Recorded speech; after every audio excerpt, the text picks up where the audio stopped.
de votre fidélité. Il est 20h. Bienvenue dans ce journal. Donc voici les titres. Les titres de l'extrégulation de télécommunications et des postes où la RTP retire 74 fréquences de radio lors d'un séminaire pour des raisons conservatrices. Vous allez le suivre dans ce journal. Nous parlerons également de l'accident qui s'est produit à Kaffrine ce vendredi. Un camion en panne sans signalisation aurait causé une collision entre deux bus, 4 morts et 60 blessés lors de ce drame. Ensuite, à Touba, une flambée importante du prix de l'oignon inquiète les consommateurs à quelques semaines du Magal. Le prix du kilogramme est vendu entre 1500 et 2000 francs CFA. Nous verrons les raisons dans ce journal. Le football, plus qu'un métier, mais une passion pour la jeunesse, au moment où les avenirs sont orientés vers les clubs. Et puis, nous allons terminer avec la page internationale. Le développement dans quelques instants.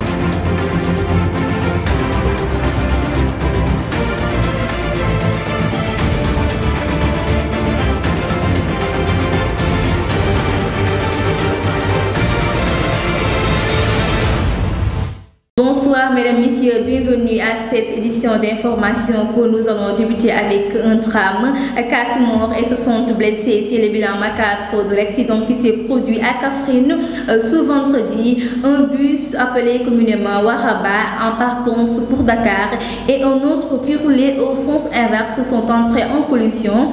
Un camion en panne et sans triangle de signalisation serait à l'origine du drame selon nos sources. À l'instant, parlons politique, le leader du PASTEF, le parti Ousmane Sonko, déclare sa candidature aux élections présidentielles 2024, juste à 18 mois de ces échéances, lors d'une conférence de presse tenue hier à Dakar. Dans cette même occasion, il a annoncé une tournée nationale en décembre dans tous les 46 départements du pays. Waridjon nous livre les détails. À 18 mois de la présidentielle de 2024, Ousmane Sonko a fait part de sa volonté de se présenter à l'élection présidentielle. Il compte soumettre sa candidature à son parti PASTEF. Moi, Ousmane Sonko, s'il plaît à Dieu et si mon parti le veut, parce que nous avons des règles d'investiture au sein du parti, je serai candidat à l'élection présidentielle de février 2024, a-t-il fait savoir lors du point de presse organisé au sein de son siège. Le leader du parti PASTEF, les patriotes, se dit être légitime du fait de la confiance que lui accorde le peuple. Je n'ai pas besoin de démontrer la légitimité de cette candidature, parce que tous les Sénégalais qui suivent avec nous et qui sillonnent le pays avec nous savent la relation que nous avons avec une très grande partie du peuple, faite de confiance, d'affection et faite surtout d'espoir par rapport au projet que nous portons avec un parti politique, avec les alliés, les sympathisants et au niveau international, a souligné le maire de Ziguinchor. Par rapport à cette candidature, Ousmane Sonko dresse une feuille de route en appelant ses militants à travailler sur le terrain. Je veux dire aux militants et aux militantes, à ceux qui agissent souvent sur le terrain et dans les réseaux sociaux, d'orienter tous leurs efforts, de consacrer toutes leurs énergies à travailler sur le terrain, à arroler les jeunes primo-volants pour qu'ils aillent s'inscrire sur les listes électorales et à implanter des cellules partout dans le pays. Dans la même veine, Ousmane Sonko annonce une tournée nationale en décembre dans les 46 départements du Sénégal. Ensuite, la ministre de la Santé et de l'Action sociale, Dr Marie-Khemesse Ngom Ndiaye, a visité ce jeudi quelques structures d'accueil des différents services de l'hôpital Aristide Le Dantec de Dakar. Une occasion pour faire l'état des lieux du plan de déploiement suite à la fermeture de l'hôpital. Mamadou Diouf pour plus de détails. Comme annoncé, la première étape de la visite a eu réserve à l'hôpital Dalal Jamm de Guédiawaye, où plusieurs services dont la pédiatrie, la radiothérapie et la dermatologie ont pu être visités par le ministre. Selon Marie-Khemesse Ngom Ndiaye, tout semble se dérouler comme prévu. Les consultations vont bon train. Au service de radiothérapie, le personnel soignant est en place avec du matériel à la fois emporté de l'hôpital Aristide Le Dantec et trouvé sur place. Clarification de Marie-Khemesse Ndiaye. À la radiothérapie, le personnel émanant de l'hôpital Aristide Le Dantec n'est pas encore sur place, mais les activités se déroulent normalement en attendant. Poursuit Marie-Khemesse Ndiaye avec toute franchise. Même si le ministre de la Santé et de l'Action sociale rassure, au niveau de la radiothérapie, c'est des cohortes. Nous n'allons pas affecter immédiatement des gens qui viennent de commencer la radiothérapie. Nous ne sommes pas de vampires. Donc, on ne peut pas prendre des malades et les aider en pâture. A martelé Dr Marie-Hemes Ngom-Ndiaye. Continuons cette édition spéciale à Touba, à quelques jours du Magal. Une flambée importante du prix de l'oignon préoccupe le marché. Le kilogramme est vendu entre 1500 et 2000 francs CFA. Une augmentation considérable qui dépasse les 700 francs CFA dont se plaignaient les consommateurs. Ndaï Faye pour plus de détails. À Touba, on se bat pour l'oignon. Le prix du kilogramme a considérablement augmenté. Il est vendu entre 1500 et 2000 francs CFA quelques jours du Magal. Importante fête religieuse de la confrérie mouride du Sénégal, commémorant le départ en exil au Gabon du fondateur de la confrérie, Cheikh Ahmadou Bamba. Les ménagères qui se plaignaient de la cherté des produits qui se bandaient entre 700 et 750 francs CFA ces derniers jours ont eu la désagréable surprise lorsque les commerçants ont commencé à vendre le kilogramme entre 1500 et 2000 francs CFA. Des détaillants estiment que la hausse s'explique par la cherté du sac de l'oignon et la rareté du produit. Du côté des commerçants grossistes, le sac du kilogramme est vendu entre 40 000 et 50 000 francs CFA. Par ailleurs, il est annoncé dans les prochaines heures l'arrivée de l'oignon importé et le prix est à 17 500 francs CFA le sac de 25 kg. Si ça demeure ainsi, la question qu'on se pose est quel sera le prix de l'oignon à l'approche du Grand Magal de Touba. L'autorité de régulation des télécommunications et des postes, la RTP, a retiré 74 fréquences radio lors d'un séminaire de la bande FM, une mesure prise pour lutter contre la saturation de la bande FM à Thiès, Dakar et Saint-Louis. Sur les 525 fréquences de la bande, 347 seulement sont exploitées. Et puis la baisse du pouvoir d'achat aurait impacté le métier des charretiers, qui les activités consistent le plus souvent à transporter des marchandises, un métier qui attend à disparaître de plus en plus. Les conducteurs rencontrés exposent de soucis dans le reportage de Catonion. L'activité des charretiers en paralysie en cette période de flambée des prix. Le pouvoir d'achat affaibli restreint le travail qui consiste à livrer des marchandises. Il est 12 h. À Cité Safco, les charretiers rencontrés nous expliquent le ralentissement de job. Ça fait 3 ans que je suis là. Au début, ça marche bien. Mais ces temps-ci, les activités sont au ralenti. Vraiment, c'est dur. Peut-être cela est dû à la cherté des matériels qui ne fonctionnent pas. Il y aura effectivement des impacts sur notre boulot. Quant à Cheikh, lui met l'accent sur l'impact de la condition de vie qui détruit le travail. Pour le boulot, c'est comme d'habitude. Chaque jour que je fais, on garde l'espoir, mais il n'y a rien comme d'activité. Actuellement, puisque les charretiers ne bougent pas, tout est cher, le fer, le ciment, même le prix des aliments que nous achetons pour ravitailler nos chevaux sont à la hausse. Conducteur de charrette était une activité qui marchait très bien. Les charretiers qui circulaient dans tous les États ne se frottent plus les mains en cette période d'hivernage. C'est ainsi qu'ils tendent leurs mains au gouvernement du Sénégal de leur venir en aide d'autres emplois. Merci beaucoup Captomnian pour ce reportage. En l'instant, poursuivons ce journal avec la page sportive.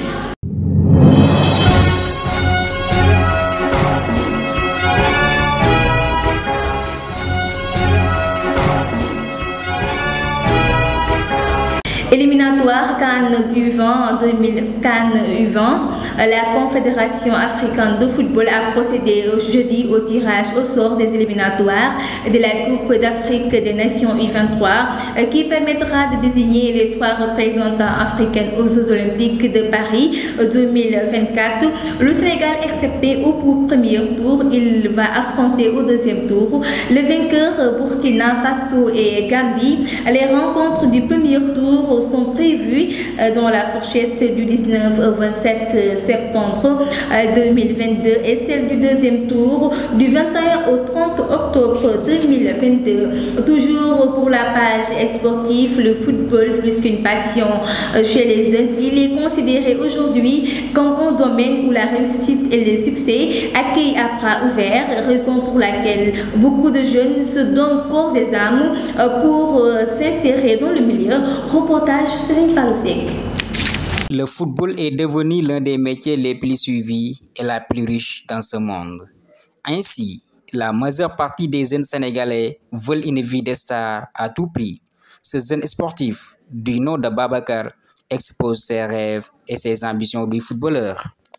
Rêve, waaw football bi vraiment ñun diñ koy dund balaa ngay xam ne diñ koy dund bu takkusaan jotee boo ñëwee ci terrain ngay xam ne carrément booy ñu ngi dund football bi te ñu ngi koy bëgg mais vraiment opté baa ngi fii quoi bëgg bi moom mu ngi fii talent baa ngi fii mais lu ñuy soxal may ñu doole ñu mën a ci fës loolu moo yombul. Boubacar revient sur l'importance que les jeunes accordent au football.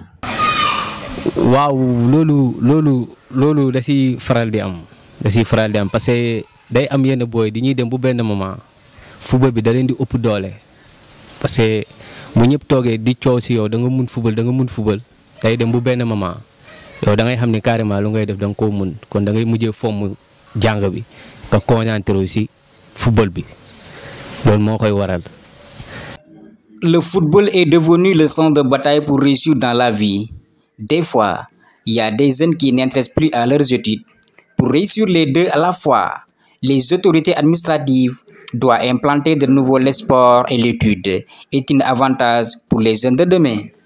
Merci beaucoup Serigne Fallou Seck pour ce reportage. Terminer cette édition d'information avec la page internationale.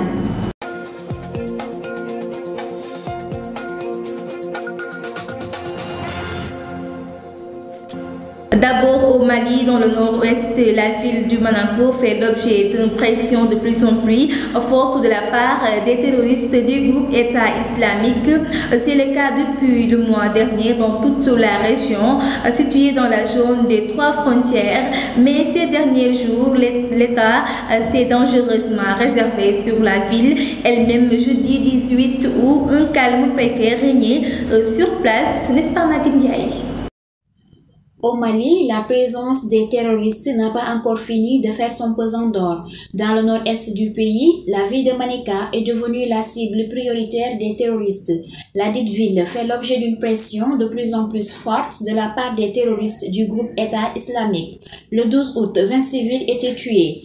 3 jours plus tard, des combattants du groupe volaient du bétail aux portes de la ville, créant à cet effet un mouvement de panique. Le gouverneur et plusieurs administrateurs civils se réfugient dans le camp militaire et y passent la nuit. Cette situation demeure de plus en plus préoccupante depuis le mois de mars, à la constatation duquel près de 700 civils ont été sauvagement assassinés. Les groupes armés présents dans la ville, en l'occurrence les casques bleus de la MINUSMA, les supplétifs russes, la coalition Gacha MSA et les groupes armés signataires de l'accord de paix et alliés de Bamako sortent rarement de leur camp. Il est toutefois précisé que l'armée malienne, également présente dans la ville de Manéka, n'a pas répondu aux sollicitations. Les djihadistes qui restent présents aux abords de la ville conduiraient une trentaine de motos. Selon les Nations Unies, plus de 50 000 déplacés ont trouvé refuge dans cette partie du Mali. Par conséquent, la situation humanitaire devient inquiétante et l'espoir repose sur les dirigeants à Bamako pour prendre des mesures compte tenu de ce qui se passe à Manéka afin d'éviter une hécatombe humaine et ainsi permettre à la population de ne plus vivre dans l'anxiété.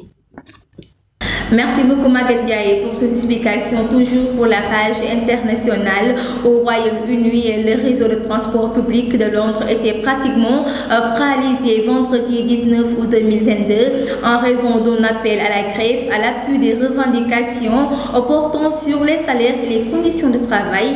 Awa Gueye nous livre les détails. Le Royaume-Uni est confronté depuis jeudi 18 août à une nouvelle salve de débrayage massif dans les transports, la poste, les ports.